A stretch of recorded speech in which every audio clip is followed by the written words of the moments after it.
Hello, my name is Magnus Petersen. This video is about retirement planning, and it is based on this book. You can click on the image or the link below the video. So what is retirement planning?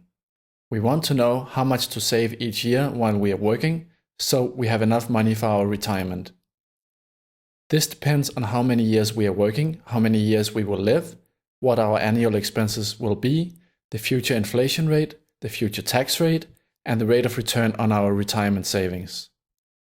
Most of these questions cannot be answered precisely, so you should simulate different scenarios in a spreadsheet. You can download the spreadsheet by clicking on this link, and you can also find the link below the video. So let's give an example of the saving phase. Assume you are now 35 years old and you want to retire when you're 65 years old. If you have no savings now, then you have 30 years to save up for your retirement. Assume you save and invest $100 per month, which means you save $1,200 per year. You increase the amount to match the inflation, and we will assume the inflation is 3% per year.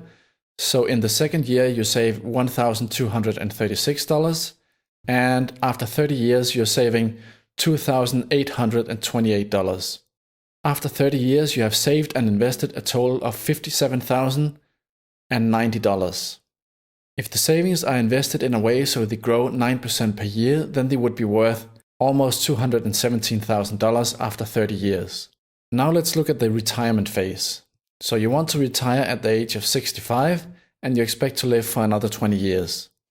Let's say you currently spend $10,000 per year and you want to have the same lifestyle when you retire and therefore spend the same amount of money. The inflation is assumed to be 3% per year, so expenses of $10,000 today corresponds to about $24,000 in 30 years from now. And the year after that, it corresponds to about $25,000, and so on. Let's say you invest in a tax-deferred account and you have to pay 15% tax when you withdraw money. So you have to withdraw about $28,500 to pay about $4,300 in tax, and then you get about $24,300 to spend, which was the amount you wanted. And let's say you invest more conservatively because you are now retired and you don't have any income anymore, and because of this you only get a return of 7% per year on your savings. Under these assumptions, your savings will only last 9 years of retirement, so this is not enough because you expect to live 20 years. There are 3 ways to extend your savings for retirement. The first is to save more while you are working. The second is to invest better so you get a higher return on the savings. And the third is to spend less during retirement. So let's say that you, instead of investing $1,200 per year, you invest $3,000 per year. Then your savings would last 32 years in retirement instead of only 9 years. If the investment return in the saving phase was only 8% instead of 9% per year, and it was 6% instead of 7% per year during the retirement phase, then your savings would last 21 years in retirement. You should experiment with different assumptions in the spreadsheet, and we will give an example of that now. This is what the spreadsheet looks like when we open it in Microsoft Excel, and the first page has a description and it has some links to the book and this file on the internet. And we then go to the spreadsheet for the saving phase by clicking down here. And this box over here on the left is what we have to fill out. So let's start with the year now. And right now it's year 2015. But if you are watching this video in, let's say, 2019, you would write that here. And what you see is that the calendar year column over here gets updated automatically. I will just reset it to 2015 because that's the year now. And then your portfolio value now is how much you have already saved. And we will say that it's $0 now, but you could set it to, let's say, $10,000 by typing it here. And we will set it back to 0. And the amount that we want to save per year is written here. And let's say we want to save $3,000, and we write that. And for the first example, we will use the standard number of 1,200. Now the numbers up here is the annual return. The book goes into great detail about how to invest your money, and you can hover the mouse over this cell over here and you get a short description and summary of some of the returns. So if we had a 100% investment in the S&P 500, then over 10 years, then the average return per year is about 10.1%. If we instead rebalance between the S&P 500 and US government bonds with 1 year maturity, and we rebalance each year with 75% in the S&P 500 and 25% in bonds, then over a 10-year period, the average return per year has been about 9.4%. So let's say for this example that we invest 75% of our portfolio in the S&P 500 and the remaining in US government bonds. And let's be a little conservative. So instead of 9.4% per year, we only assume that the portfolio returns 9% per year. So we write 9% here. The inflation rate is set to 3% per year, and I suggest you just leave it at that.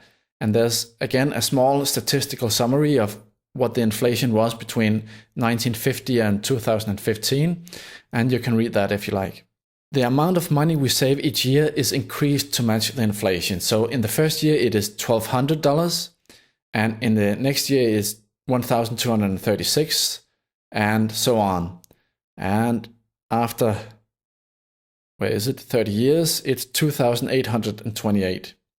The next column tells us how much we have saved in total. So we start out in the first year with the $1,200, and we add the annual savings for each year. So after 30 years, we have saved $57,090. The last column is the portfolio value. So what you should imagine is that in the first year, we save $1,200. We invest that, 75% goes into the S&P 500, 25% goes into US government bonds. We assume that we save that at the end of the year and invest it at the end of the year, so it doesn't get a return in the first year.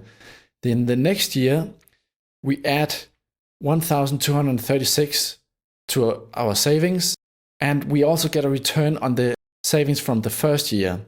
So the portfolio value after the second year is 2,544.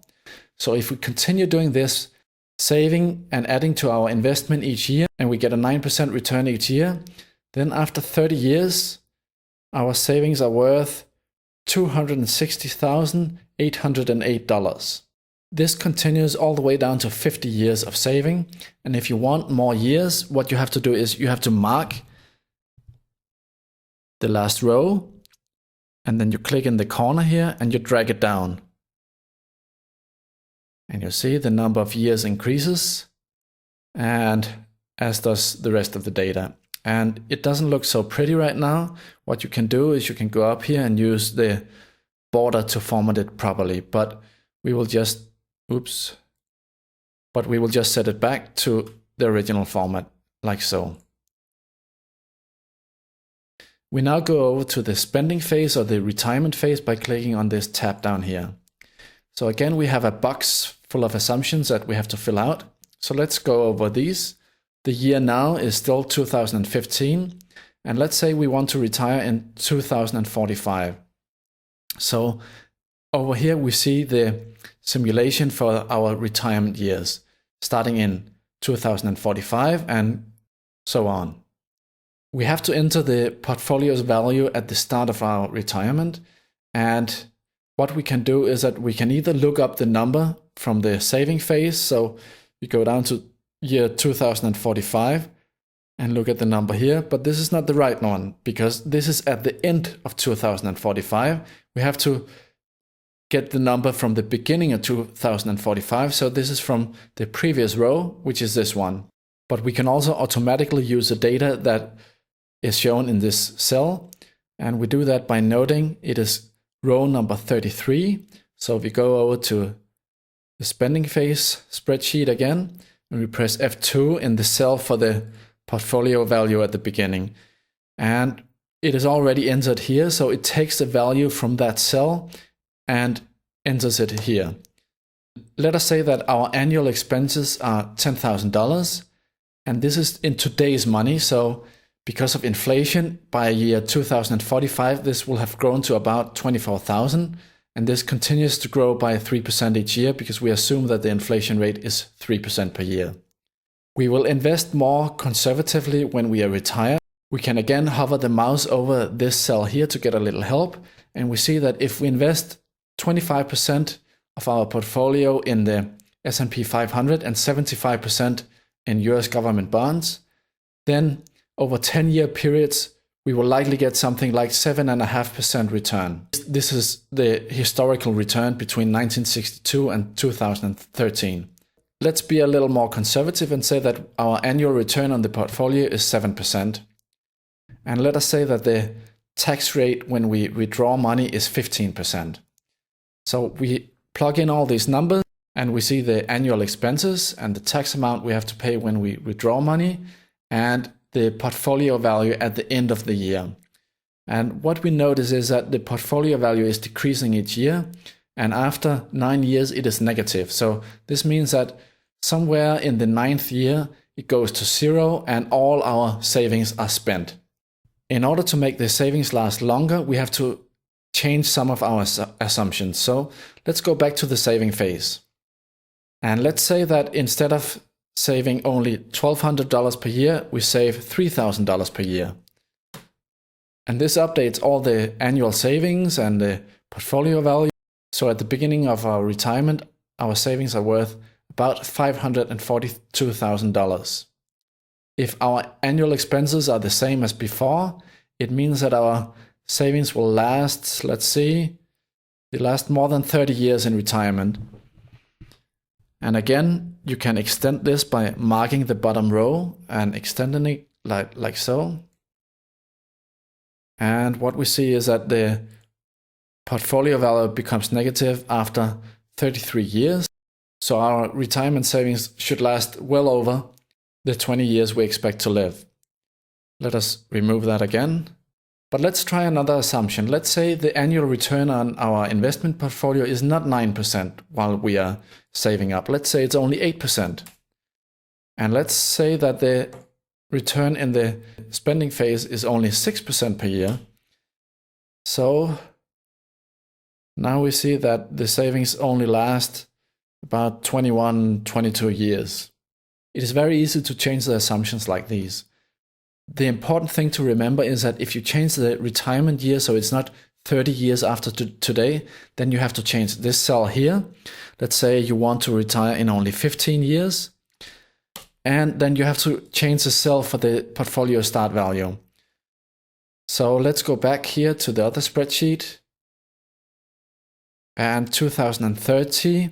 And the value at the beginning of that year is from the previous row. So it's this row up here. We go over, we see that it is row number 18. So we go back here, press F2, enter 18. And we get that the starting value for the portfolio in 15 years is almost $97,000. And under these assumptions, the retirement savings will last you less than 6 years. So the conclusion is that whether you are saving enough for your retirement depends on many unknown factors, and you should experiment with a spreadsheet to get a better understanding of how these factors affect your savings. The overall conclusion is that it is much better to start saving early in life because even small monthly investments in the S&P 500 will compound into substantial amounts over time. You should also try to save more than you think you may need. The book gives more details and also explains how to invest in the S&P 500 and US government bonds to meet your needs. You can click on the image or the link below the video.